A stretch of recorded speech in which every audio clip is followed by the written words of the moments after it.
Welcome back to the channel. Today, we're diving into an intriguing economic phenomenon that might just change the way you think about taxes: the Laffer Curve.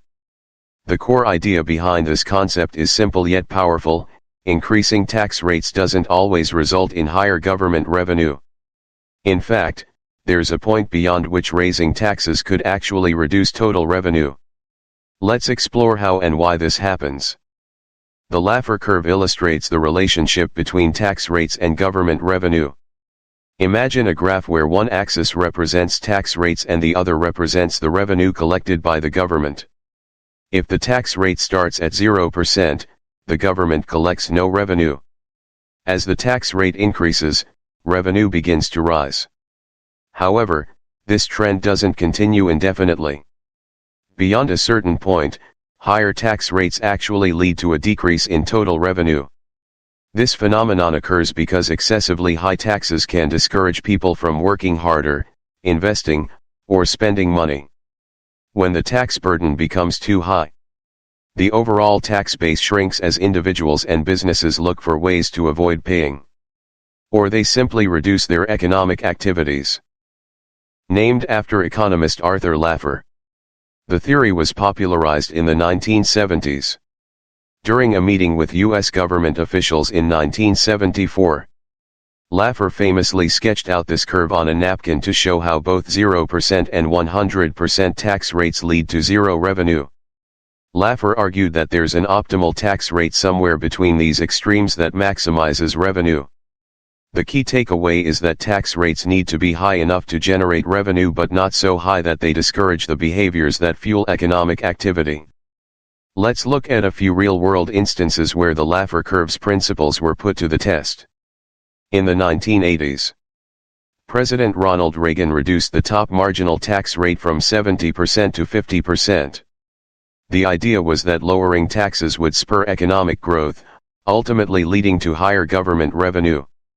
Supporters of the tax cuts argued that Reagan's policies aligned with the Laffer curve, helping to stimulate the economy while keeping revenue levels intact.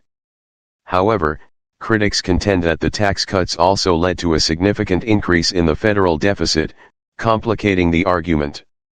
Similarly, President John F. Kennedy proposed tax cuts in the 1960s, which led to the Revenue Act of 1964.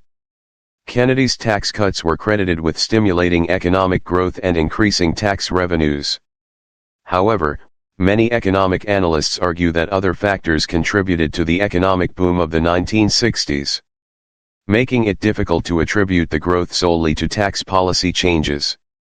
These examples demonstrate that while the Laffer curve provides a helpful framework for understanding how tax rates might impact revenue, applying it in practice is far more complex. The Laffer curve is a theoretical model, and while it offers valuable insights into how tax rate changes can affect government revenue, determining the exact tipping point where tax rate increases start to reduce revenue is not straightforward.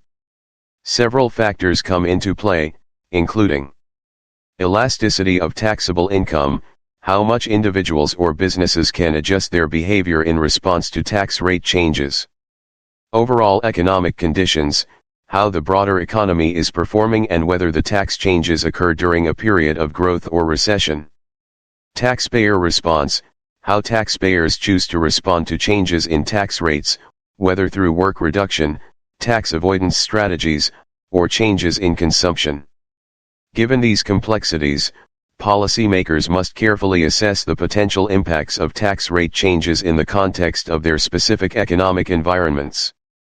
Understanding where the optimal tax rate lies is crucial for achieving a balance between funding public services and supporting economic growth.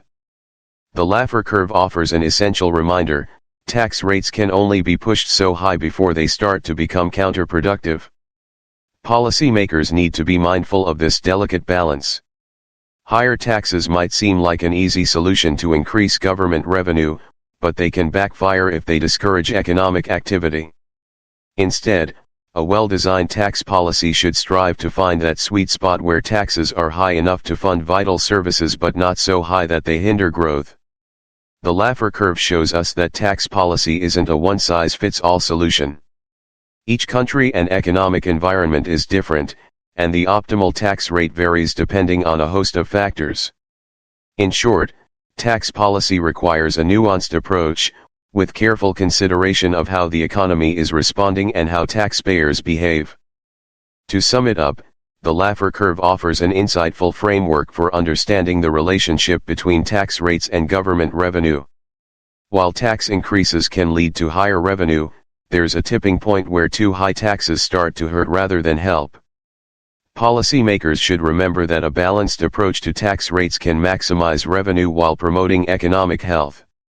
If you found this discussion interesting, don't forget to like and subscribe for more in-depth explanations of economic principles and real-world applications.